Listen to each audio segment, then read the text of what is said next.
Welcome once again to Commander by Danon. Quick announcement before we get to our video. I am currently attending MagicCon Las Vegas as a creator. Huge thanks to all of you for supporting this channel. It wouldn't be possible without you. In celebration of hitting 5,000 subscribers, the lovely people at Ultimate Guard sent along a box of their newest products, like this new solid color petrol boulder. Ultimate Guard is famous for their boulders, known for being solid, reliable, and affordable deck boxes. I'll be giving away a few Ultimate Guard products at MagicCon Las Vegas, but only a few. I don't have a ton. Today's video was brought to us by Patreon supporter Mark. Huge thanks to Mark and the rest of my Patreon supporters. Mark reached out asking me for upgrades to his copy of the Angel Secret Lair Commander deck, and I was more than happy to help him. But before we get started, I'd like to quickly ask you to like and subscribe. It really does help the channel, and it's free. With that out of the way, let's get into the video. The Angel Secret Lair came with numerous legendary angels that could lead our deck, but I decided to go with Bruna the Fading Light in the command zone. Bruna the Fading Light is a 7-mana 5/7 legendary angel horror with flying and vigilance. When we cast her, we may return target angel or human from our graveyard to the battlefield. Additionally, at the start of our end step, if we have both Bruna the Fading Light and Gisela the Broken Blade on board, we can merge them into Brisella Voice of Nightmares. Brisella Voice of Nightmares is a 9/10 legendary Eldrazi angel with flying, first strike, vigilance, and lifelink. Our opponents can't cast spells with converted mana cost 3 or less. Every time I've merged Brisella, I've won the game. She basically ends games of Commander by herself.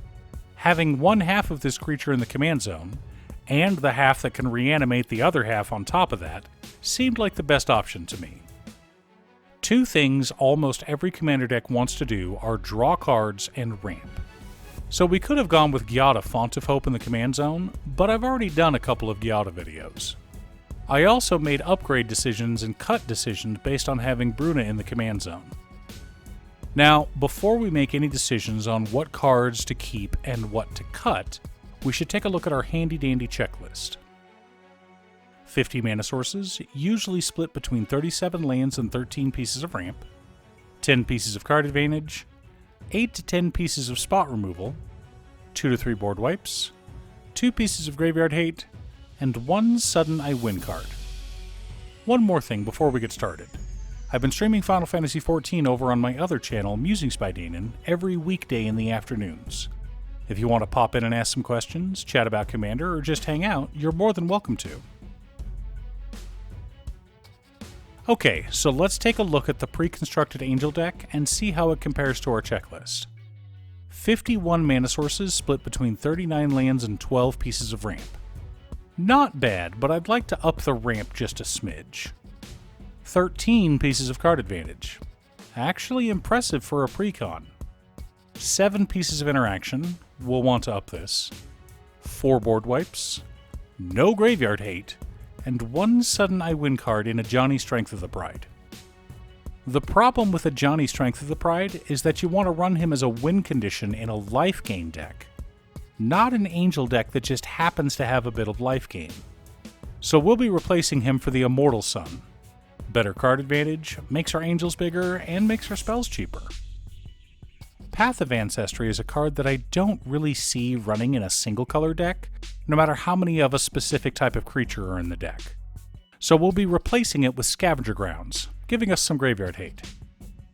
Next up, Karoo isn't a land that I'm too fond of, so we'll be replacing it with Throne of Eldraine, a wonderful new mana rock from the wilds of Eldraine that pretty much every monocolored deck wants. Next up, 3 cards I really wanted to include were Smothering Tithe, Mana Crypt, and Avacyn Angel of Hope.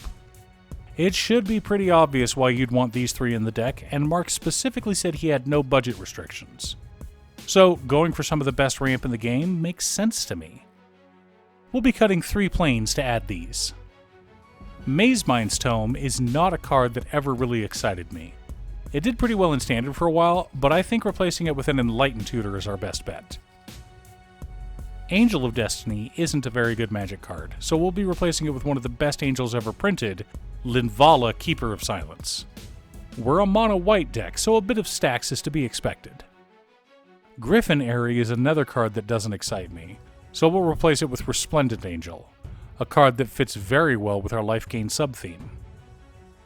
Well of Lost Dreams never worked the way I wanted it to, so we'll be replacing it with Disenchant. We want to add to our interaction package after all. In the same vein, Dawn of Hope never draws me enough cards to seem worth it, so it becomes Battle Angels of Tyr. Even if we never draw a card, having a beefy angel with Myriad is almost always a good thing. Nykthos Paragon is another card that I'm not really a fan of, so it gets replaced with Generous Gift. I wish it made a white elephant instead of a green one, but WotC dropped the ball on that pun. Entreat the Angels isn't a bad card, but you never draw it when you need it, so we'll put in Heliod's Intervention instead. It's rare that you want the life gain portion of the spell, but it does come up occasionally. Finally, Bishop of Wings is getting the axe. I don't hate this card, but when you compare it to Lyra Dawnbringer, it's a no-brainer. Lyra is one of the best angel commanders in mono white, and with the deck having that life gain sub-theme, she's the perfect addition. Okay, now that we have all of our cards added, let's compare this new list to our checklist. 50 mana sources split between 35 lands and 15 pieces of ramp. Much better for a monocolored deck. 12 pieces of card advantage.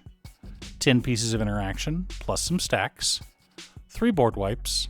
1 piece of graveyard hate, and 1 sudden I win card in Brucella Voice of Nightmares. All in all, I'm much happier with this version of the deck. Yes, the Mana Crypt is quite expensive, but you can get the rest of the upgrades for about $150. Smothering Tithe has seen lots of reprints lately, so it's much more reasonable. But Resplendent Angel and Avacyn come in at just over $70 together. Did you pick up the Angel Preconstructed deck from the Secret Lair? What upgrades are you adding? Let me know in the comments below. Thanks for tuning in. Once again, a huge shout out to my editor Cutestuff. I couldn't make these videos without her. If you'd like to hire her to edit your own videos, she can be reached at cutestuff.edits@gmail.com. Link is down below. If you're looking for ways to support the channel directly, you can head on over to patreon.com/Danon. One of the tiers is specifically set up for Commander. For only $25, I will build you a custom Commander deck based around your specifications, and even do a deck video on it.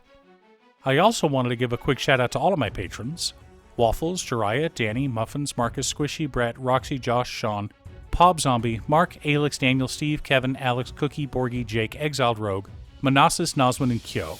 You guys are awesome. I post new Commander deck videos often, so be sure to subscribe and ring the bell to be notified of new videos. Also, if you're a fan of anime and manga like I am, feel free to check out my other channel, Musings by Danon. Again, thanks for watching, and I'll see you all again next time on Commander by Danon.